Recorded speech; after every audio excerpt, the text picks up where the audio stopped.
Se você não é psicólogo e não entende bem a atuação de um profissional psicólogo, deixa eu lhe contar uma coisa. Nós psicólogos atuamos em diferentes segmentos do mercado de trabalho. Existe psicólogo em clínicas, hospitais, escolas, empresas. Psicólogos realizam pesquisas, acompanham equipes esportivas, pessoas que desejam emagrecer, fazem avaliações de pessoas que querem tirar carteira de motorista, recrutamento e seleção, dão treinamentos. Muitos dos serviços que você utilizará ao longo da sua vida contam com a colaboração de profissionais psicólogos. Até mesmo produtos que você consome podem ter sido desenvolvidos tendo a colaboração de um profissional da psicologia.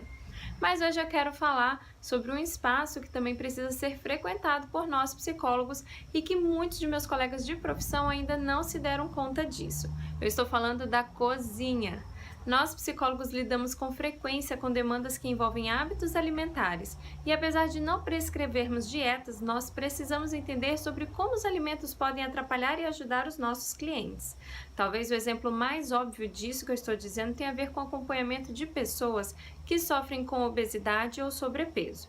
Nesses casos, nós trabalhamos em parceria com um profissional nutricionista e entender de alimentação saudável e como alguns alimentos podem interferir no progresso do tratamento do cliente é fundamental. Mas muitas vezes a demanda não é de emagrecimento. Eu já recebi demanda, por exemplo, de pais preocupados com o filho que adquiriu aversão a algum tipo de alimento devido a episódios traumáticos. Às vezes é uma mãe que nos procura pois está tendo sintomas de estresse e uma das dificuldades que ela está enfrentando é com a introdução alimentar do seu bebê. Com frequência chegam pacientes com enxaqueca encaminhados por médicos que lhes disseram que o problema era apenas psicológico e nem verificaram se eles ingerem quantidade suficiente de água por dia. Outras vezes são pais desesperados por não saber o que fazer com um filho que é inquieto, agitado e a única solução que lhe ofereceram foi uma medicação para hiperatividade, ainda que este diagnóstico não seja adequado. Ou atendemos a empresários que já estão somatizando seu estresse e possuem uma alimentação muito danosa, e eu poderia citar ainda outros exemplos. E para todos esses exemplos que eu citei, conhecer um pouco de alimentação e culinária faz muita diferença. Deficiência de vitaminas afeta o humor, a disposição e produz sintomas que podem facilmente ser interpretados apenas como psicológicos.